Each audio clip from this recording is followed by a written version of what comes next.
하나님의 말씀은 여러분의 인생을 어떻게 정의하고 있습니까? 풀이 파랗게 돋아나고 꽃이 이렇게 아름답게 피지만 이 아름다움은 일시적인 것입니다. 다 시들어지고 메말라지게 됩니다. 우리 인간의 삶도 그렇다는 것입니다. 아무리 우리가 수고하고 애쓰고 노력해서 내가 원하는 성공과 내가 원하는 것을 이루고 성취했다 할지라도 그 많은 재물과 권력도 다 일시적인 것이라고 말합니다. 다 사라지는 시간이 오게 되고 시들어지는 그런 시간이 오게 됩니다. 이사야서 40장 8절 말씀에 풀은 마르고 꽃은 시드나 우리 하나님의 말씀은 영원히 서리라. 하나님의 말씀은 살아있습니다. 하나님의 말씀에는 영원한 생명과 능력이 있습니다. 비와 눈이 하늘로부터 내려와 가지고 그냥 사라지는 것이 아니라 땅을 적셔서 싹이 나게 하고 자라게 하고 꽃이 피게 하고 열매를 맺게 하는 것처럼 다시 파종할 씨와 먹을 양식을 농부에게 가져다 주듯이 이사야서 55장 11절 말씀에 하나님의 입으로부터 나가는 모든 말씀, 오늘 우리에게 선포되고 있는 이 모든 하나님의 말씀은 비가 내려서 땅을 적시고 싹이 나고 열매를 맺게 하는 것처럼 하나님의 말씀은 절대로 헛되이 하나님께로 돌아가지 아니하고 하나님이 기뻐하시는 뜻을 이루며 하나님이 보내신 모든 말씀을 이루고 성취하고 난 다음에 다시 하나님의 말씀은 하나님께로 돌아가는 것을 믿으시길 바랍니다. 예수님께서 하나님께로부터 와서 말씀이 육신이 되어 이 땅에 오셔서 고난을 받으시고 십자가에 못 박혀 죽으시고 소멸되는 것이 아니라 다시 부활하셔서 많은 열매를 맺을 수 있도록 많은 사람들이 죄 사함 받고 구원받고 하나님의 자녀로 거듭 태어나서 영광 가운데 예수님처럼 올리워질 수 있도록 반드시 열매를 거두게 되는 것처럼 이와 같이 하나님의 말씀이 우리에게 임하게 되면 하나님의 말씀은 여러분 심령 속에서 오늘도 살아 역사하시는 것을 믿으시길 바랍니다. 그러므로 우리는 항상 하나님의 말씀에 의지하여 살아야 됩니다.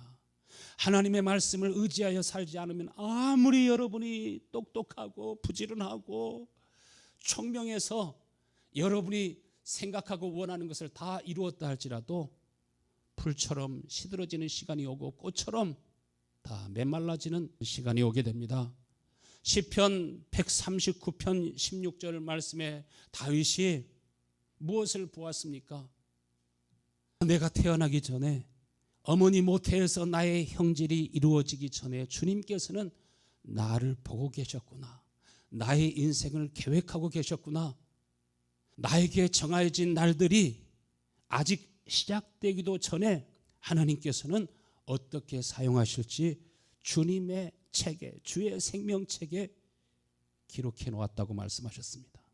부모님이 실수로 나를 잉태한 것이 아니라 우리 형질이 이루어지기 전에 하나님이 보시고 계획하셨다고 말합니다. 그러므로 우리 부모님하고만 연결되어 있으면 안 됩니다. 여러분을 지으신, 여러분을 창조하신 하나님과 반드시 관계를 맺어야 여러분의 영혼이 사는 것을 믿으시길 바랍니다. 하나님의 영광의 광채가 우리 가운데 비치면 다윗처럼 깨닫게 됩니다. 하나님이 나를 지으셨구나. 나를 태어나게 하셨구나. 하나님께서 어떤 사랑으로 나를 선택하시고 구원하시기 위해서 그 아들을 세상에 보내시고 예수 그리스도의 삶을 통해서 예수 그리스도의 고난과 십자가의 죽으심을 통해서 진정으로 하나님의 사랑을 보고하게 될 때 하나님의 생기가, 하나님의 생명이, 하나님의 성령이 여러분에게 임하게 되는 것을 믿으시길 바랍니다. 내 영혼이 살아서 거듭 태어난 사람은 하나님의 말씀에 사로잡혀 살아갑니다. 하나님의 성령에 이끌려 살아갑니다. 하나님의 말씀에 사로잡혀 살아가는 사람은 절대로 원수 악한 마귀가 이길 수가 없습니다.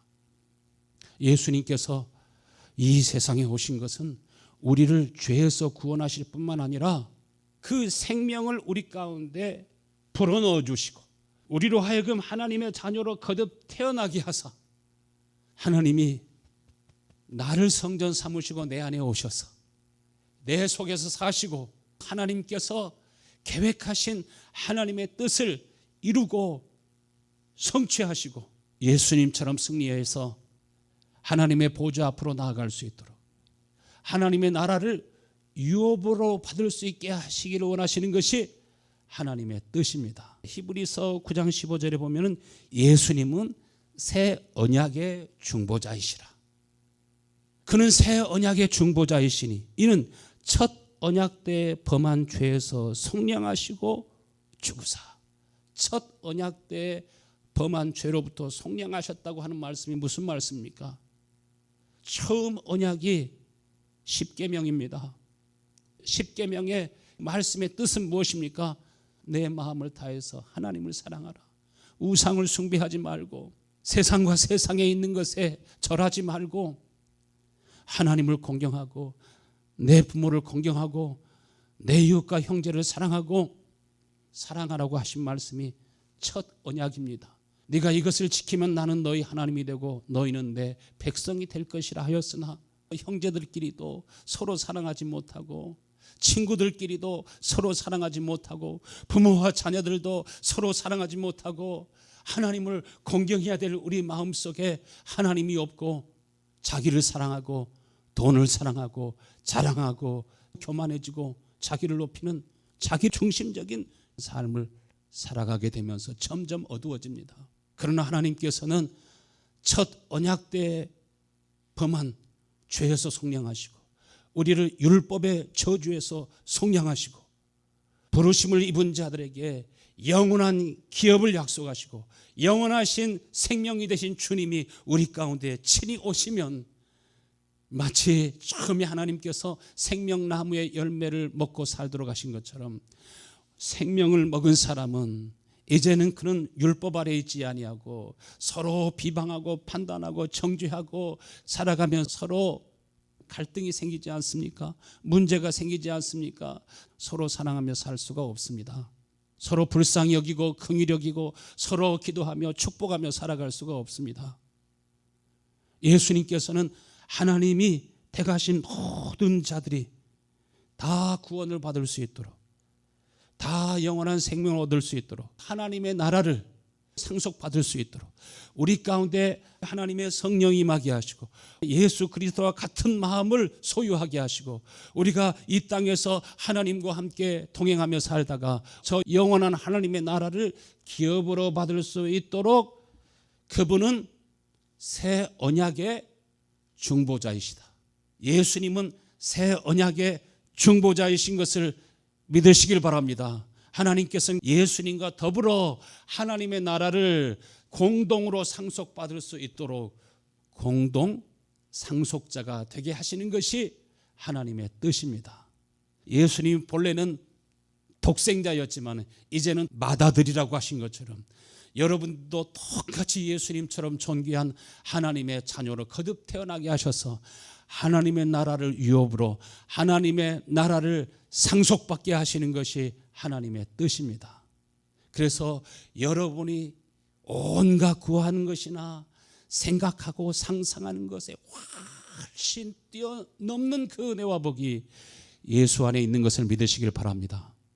예수 안에 진짜 소망이 있는 것을 믿으시길 바랍니다. 만약에 이 중에 하루하루 힘겹게 살아가는 사람이 있는데 어느 날 자신의 뿌리를 알게 되었어요. 만약에 DNA를 검사했는데 미국에서 제일 큰 부자인 일론 머스크하고 똑같은 DNA를 가지고 있어. 삼성그룹의 회장님하고 똑같은 DNA를 가지고 있어. 증거가 분명해, 확실해. 그러면 계속 가난하게 살아가겠어요? 여러분 같으면 어떻게 하겠습니까? 자신의 주권을, 자신의 몫을 찾기 위해서 변호사를 고용할 줄 압니다. 실제적으로 우리의 신분은 미국에서 제일 부자 정도가 아니라 한국에서 제일 부자 정도가 아니라 여러분은 하나님의 형상으로 지어진 것을 믿으시길 바랍니다. 예수님과 더불어서 하나님 나라의 상속자로 선택되셨다는 것입니다. 예수 그리스도 안에서 하나님께서 형질이 이루어지기 전에 하나님께서는 벌써 계획하셨고, 구체적인 계획서가, 구체적인 그 증거가 하나님의 말씀 속에 차고도 넘쳐납니다. 그런데 흥분하지도 않아요. 눈이 번쩍 뜨여야 되는데 나하고 아무런 관계없는 것처럼 보고 있는 분도 있는 것 같아요. 진짜 여러분이 하나님의 자녀고 백성이면 이 하나님의 말씀을 들으면서 천둥 번개 맞은 것보다 더 큰 충동이 여러분의 마음속에 있게 되기를 축원합니다. 그러면 하나님의 말씀이 그 순간부터 들어와요. 그 말씀은 우리 속에서 살아 역사합니다. 누가 변호사라고 하셨습니까?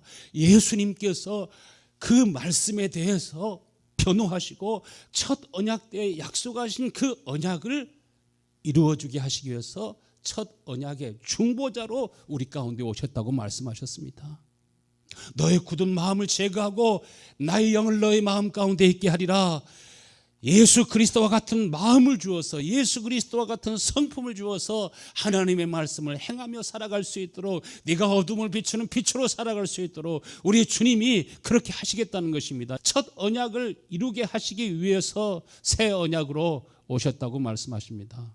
작은 집 하나 가지고서도 형제들끼리 소유권을 가지고 싸우는데, 하나님의 나라를 두고 진짜 감추어진 하나님 나라의 복음의 비밀을 가지고 이 약속이, 이 언약이 어디에서 이루어져야 돼요?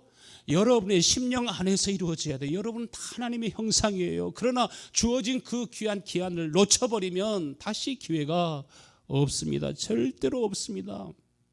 어느 날 꿈인지 환상인지 천국의 높은 곳에 갔습니다.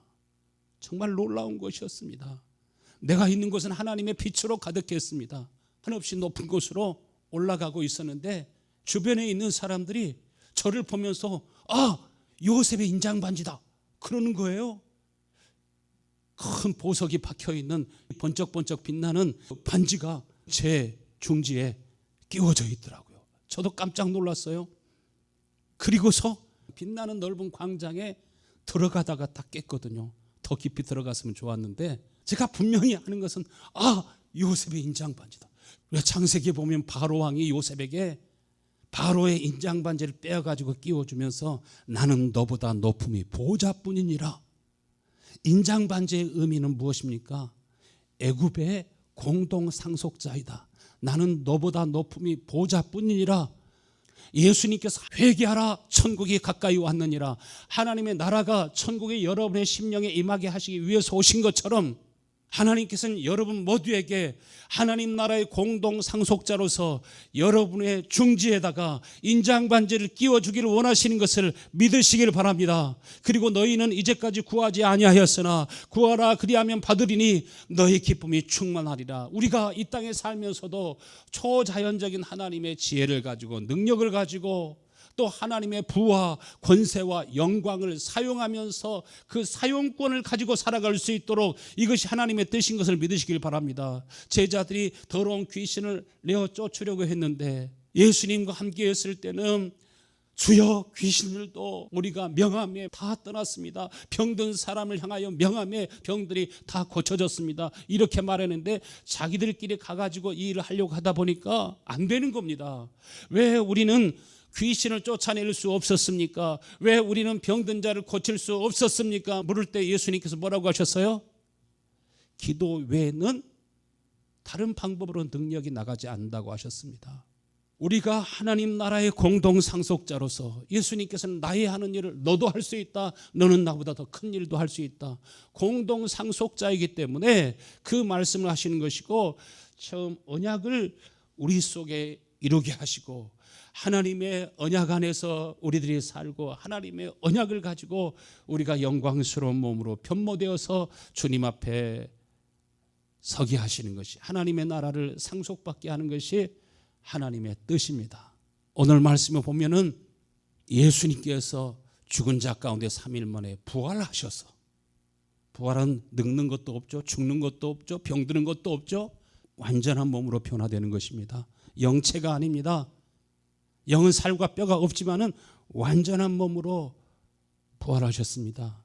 이것이 저와 여러분에 대한 하나님의 설계도입니다. 예수님처럼 영화로운 몸을 입게 하시는 것이 하나님의 구원의 완성입니다. 부활하신 주님께서 어느 시점이 되면 하늘로 올리어 가신 그 모습 그대로 다시 오실 것을 말씀하셨습니다. 하늘의 밀이 땅에 떨어져 죽으면 가을이 되면 똑같은 열매를 맺게 되는 것처럼 그리스도 안에서 죽은 자들이 먼저 일어나고 살아있는 우리도 호련히 변화되는데, 한국에서도 미국에서도 남미에서도 아프리카에서도 유럽과 세계 전 지역에서 거듭 태어난 하나님의 사람들이 호련히 변화되는데, 다 사람들이 흰눈보다 더 깨끗한 거룩한 옷을 입고 그 얼굴에는 해보다 더 밝은 빛을 비추게 되며, 그래서 천국에는 태양도 필요 없고 달도 별도 필요 없는 것은 하나님께서 예수님으로부터 영광의 광채가 나오는 것처럼 이 땅에서 하나님께 영광 돌린 모든 삶이 그의 빛이 되어서 다 빛을 발하게 될 것입니다. 모세의 얼굴에서 그 영광의 광채가 나오는 것처럼 사람들의 몸에서, 사람들의 얼굴에서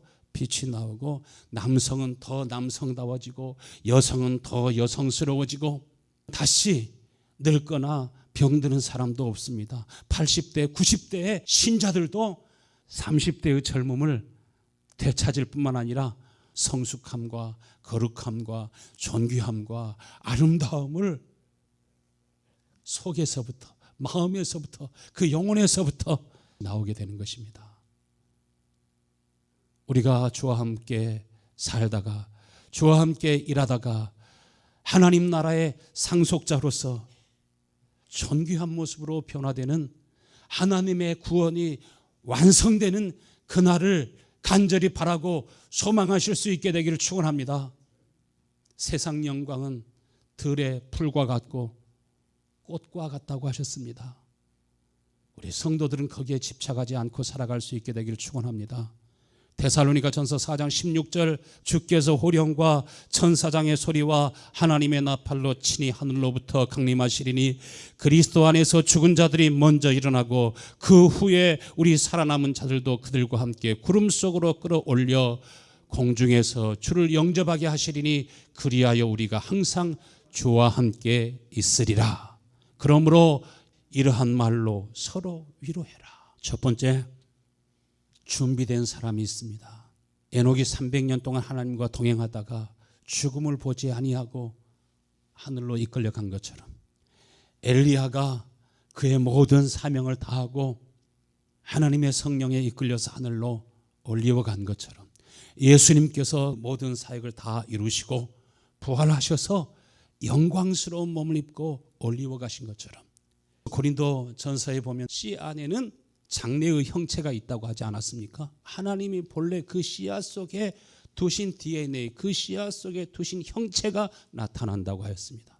하늘의 밀이 땅에 떨어져 죽으면 자라서 많은 열매를 맺는 것과 같이 우리 인생은 죽으면, 흙으로 들어가면 그것을 끝, 이게 아닙니다. 우리 사람은 영원한 존재로 하나님이 창조하셨습니다. 어떤 사람들은 영광스러운 몸을 다시 입는가 하면은, 어떤 사람은 마지막 날에 심판의 부활로 심판을 받기 위해서 부활한다고 말씀하셨습니다. 그리스도 예수 안에서 잠자는 자들이 먼저 일어나고 그 후에 살아있는 우리들도 호련히 변화되어서 하늘에서 주님을 영접하게 하시리니 그리하여 우리가 항상 주와 함께 있으리라. 이 역사적인 날을 여러분은 바라고 늘 소망하며 살 수 있게 되길 축원합니다.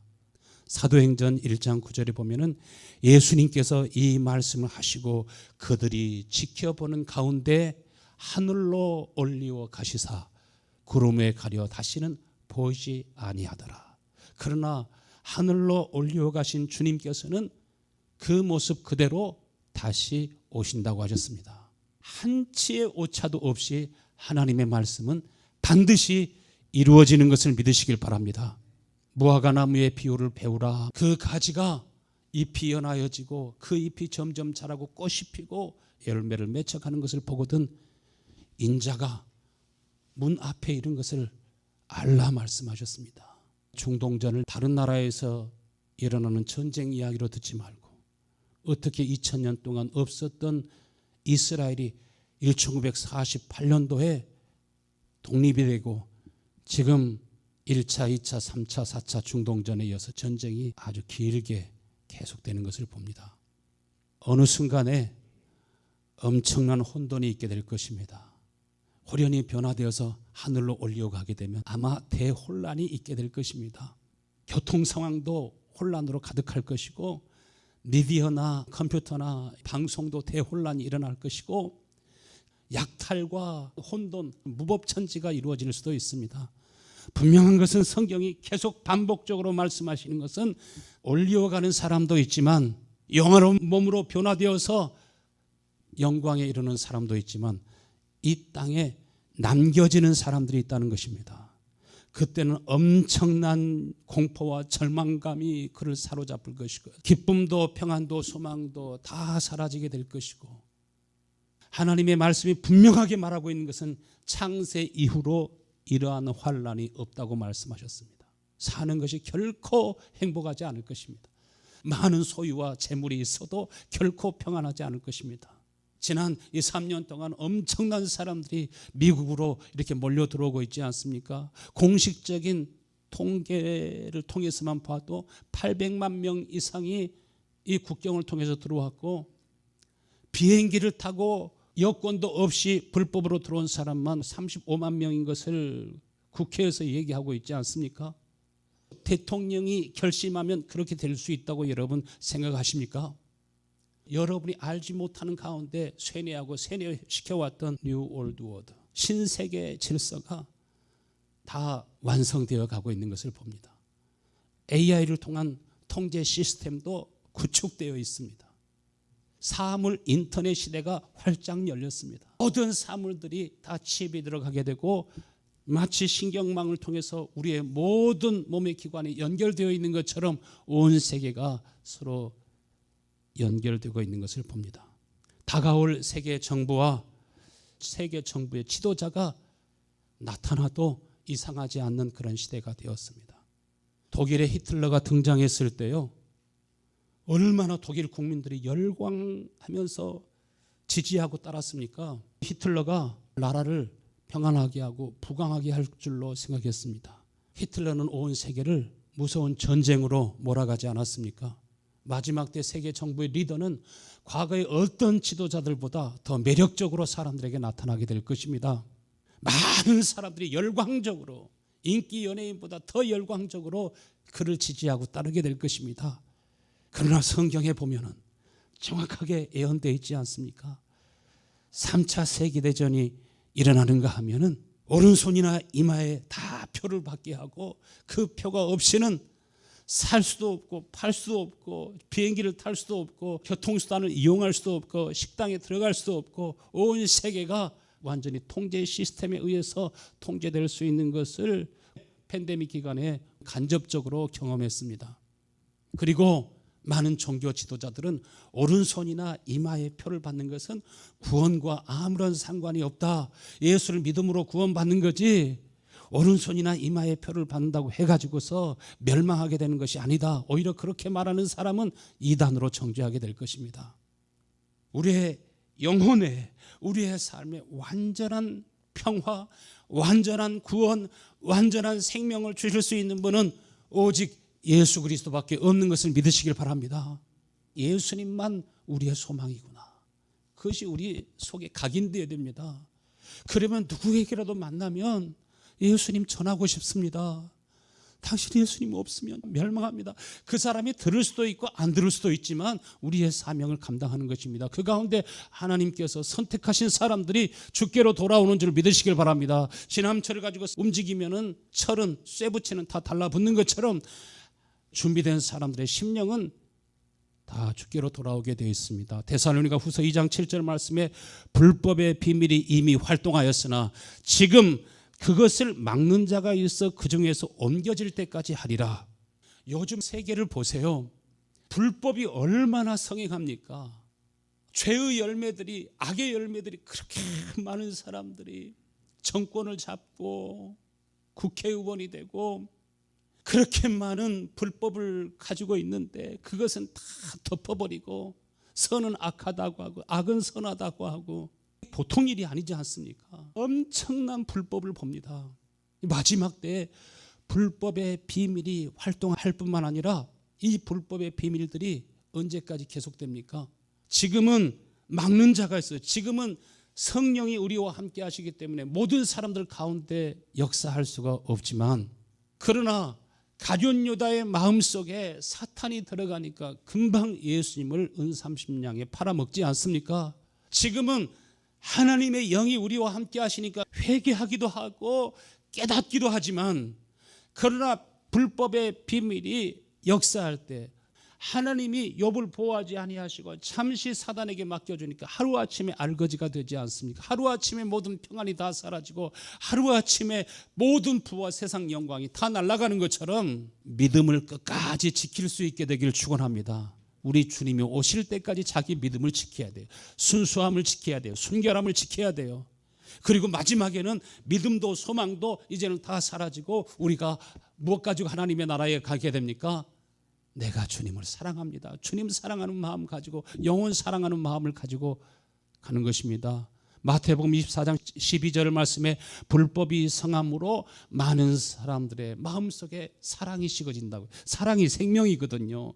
이것이 식어지면 형제들끼리도 판단하고 비판하고 정죄하고, 자기도 같은 죄를 지면서 자기 죄에 대해서는 정죄하지 아니하고 서로 비방하고 비판하면서 하나님의 언약 안에서 살지 아니하고 율법의 저주 안에서 합니다. 무릇 지킬 만한 것보다 무엇을 지키라고요? 마음을 지키라고요. 여러분, 하나님께 늘 기도하실 수 있게 되길 바랍니다. 주님, 예수님과 같은 마음을 가지고 살아갈 수 있도록 허락해 주세요. 이것 때문에 예수님이 고난을 받으시고 십자가에 못 박혀 죽지 않으셨습니까? 약속하신 성령을 내게 보내주세요. 주님과 같은 마음을 내게 허락해 주세요. 간절히 기도할 수 있게 되길 바랍니다.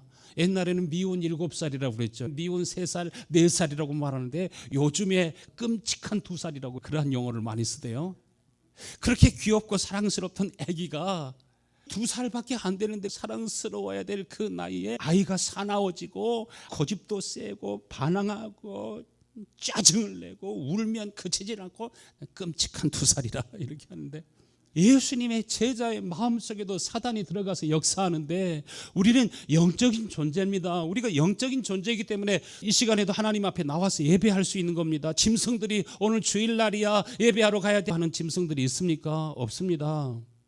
오늘 본문의 말씀에 노아의 때와 같이 인자의 임함도 그러하리라. 홍수전에 노아가 방주에 들어가던 날까지 사람들이 먹고 마시고 시집가고 장가들고 사고팔고 육신의 소욕을 따라서 살아가는데, 예수님이 오실 때도 그와 같다고 말씀하셨습니다.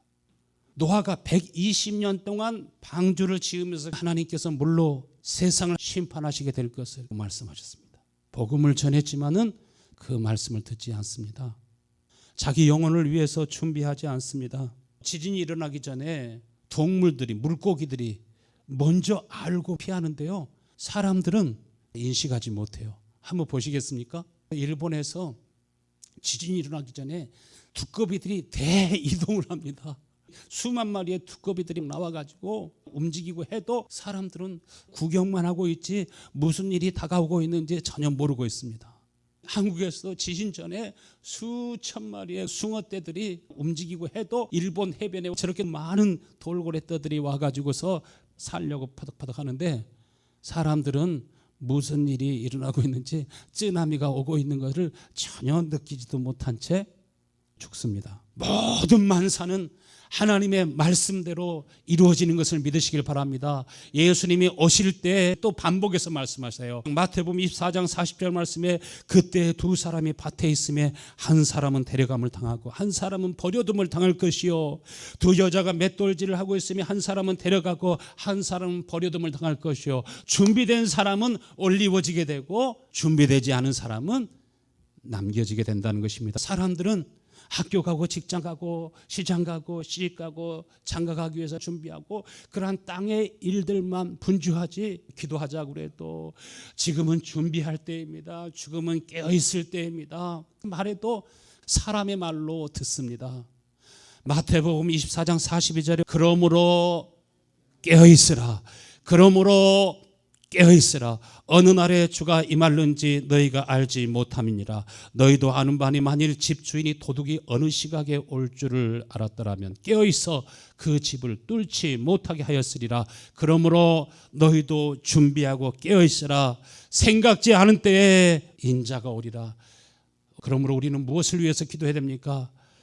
에베소 1장 17절에 말씀하신 것처럼 주여 우리 주 예수 그리스도의 하나님 영광의 아버지 우리에게 지혜와 계시의 영을 허락하여 주옵소서. 하나님의 성령을 내게 부어 주옵소서. 예수 그리스도의 마음을 내게 주사 하나님의 대표적인 본질과 하나님의 대표적인 생명의 그 열매가 무엇입니까? 성령의 열매가 무엇이에요? 성령의 열매는 사랑과 화평과 자비와 양성과 충성과 온유와 절제와 이러한 것을 금지할 법이 없다고 그러잖아요. 하나님의 성령이 하나님의 은혜가 임할 때 예수님이 우리를 사랑하신 것처럼 서로 사랑하고 거룩하고 진실하고 의에 줄이고 목말라 하나님이 기뻐하시는 일을 위해 살고 싶고 그의 마음은 날마다 새로워져서 온유하고 겸손한 마음으로 변모되고 심령이 변화되면서 여러분은 거룩함으로 옷 입고 의로움으로 옷 입고 생명나무의 열매를 취하고 살아가는 사람은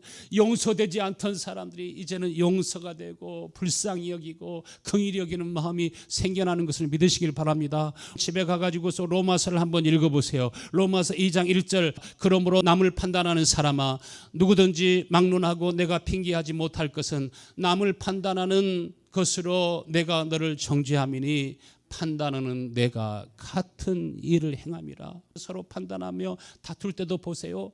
서로 자기의 죄 가지고 자기의 부족함 가지고 흥분한 것이 아니라 서로 비판하며 서로 정죄하면서 그렇게 싸우죠.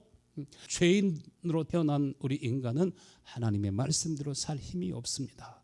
이런 일을 행하는 자들에게 하나님의 심판이 진리대로 되는 줄 알미라. 주여 내 마음의 눈을 밝혀주셔서 에베소 1장 18절에 말씀하신 것처럼 나의 부르심의 소망이 무엇인지 알게 하여 주옵소서. 하나님이 나에게 주신 그 영원한 하나님 나라의 기업의 영광이 무엇인지 알게 하여 주옵소서. 예수의 영으로 예수 그리스도의 마음으로 충만하게 하사 주님처럼 성령 하나님과 한 몸이 되어 살게 하시고 성령은 하나 되게 하시는 분이라고 하셨습니다. 아버지와 하나 되게 하시고 형제와 가족들과 성령으로 하나 되게 하시고 예수님께서 하나 되게 하시기 위해서 우리를 위해서 고난을 받으시고 죽으신 것처럼 주 안에 있지 아니하는 모든 사람들을 바라보면서 여러분의 마음에 눈물과 통곡과 기도가 있게 되기를 간절히 축원합니다. 그래서 우리 믿는 사람 속에서 강한 힘으로 활동하시는 하나님의 능력이 얼마나 위대한지 여러분 모두가 다 알기를 원하노라 깨닫기를 원하노라. 에베소 1장 19절에 말씀하지 않습니까? 오늘 다 같이 일어나서 기도하시면서 주님 우리 속에 오셔서 활동하시는 하나님의 생명의 능력이 성령의 능력이 얼마나 큰지 얼마나 위대한지 알게 하여 주시고 하나님의 나라를 상속받을 뿐만 아니라 하나님의 나라를 확장하며 살게 하여 주시고 하나님의 나라가 임하지 아니한 모든 사람의 심령 속에 하나님의 나라의 복음을 전하기 위해서 나를 사용하여 주시옵소서. 간절히 기도하실 수 있게 되기를 축원합니다. 하나님 아버지 고맙습니다. 감사합니다. 주님 우리 모든 성도들의 심령에 아버지 은혜를 베풀어 주시옵소서. 저들의 마음의 눈을 밝혀주셔서 하나님이 왜 나를 부르셨는지 예수 그리스도 안에서 내가 어떠한 소망을 가지고 있는지 나에게 어떠한 영광이 약속되어 있는지 하나님의 아버지 놀라운 은혜와 뜻을 알게 하여 주셔서 아버지 우리 모든 성도들 다 아버지 영광스러운 그리스도의 몸을 입을 수 있게 도와주시옵소서. 하나님의 거룩한 성령이 제자들의 심령 속에 임하고 하나님의 거룩한 성령이 아버지 많은 집사님들과 성들에게 임한 것처럼 하나님의 거룩한 언약이 우리의 심령에 이루어지게 하여 주옵소서. 하나님의 성령이 불처럼 우리 성들의 가운데 임하게 하시고 바람과 같이 우리 성들에게 임하게 하시고 지금 준비할 수 있을 때, 지금 기도할 수 있을 때, 지금 깨어나라고 말씀하실 때 깨어나고 자기 자신을 준비할 수 있게 하셔서 준비된 성도가 되게 하셔서 우리 주님이 오실 때 가장 영광스러운 모습으로 변모되고 하나님의 나라를 유업으로 하나님의 나라를 상속받고 때를 얻든지 못 얻든지 복음을 전하며 많은 사람들을 옳은 길로 인도하며 생명의 복된 삶을 살아갈 수 있도록 인도하시고 함께해 주시기를 간절히 원합니다.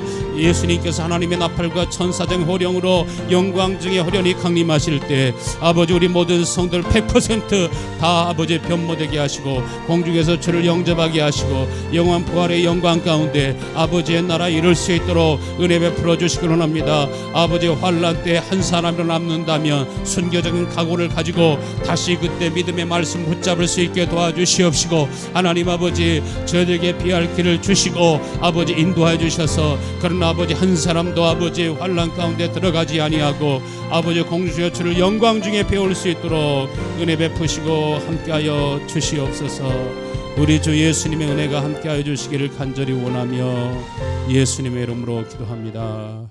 아멘. 우리 손뼉 치면서 찬양하겠습니다.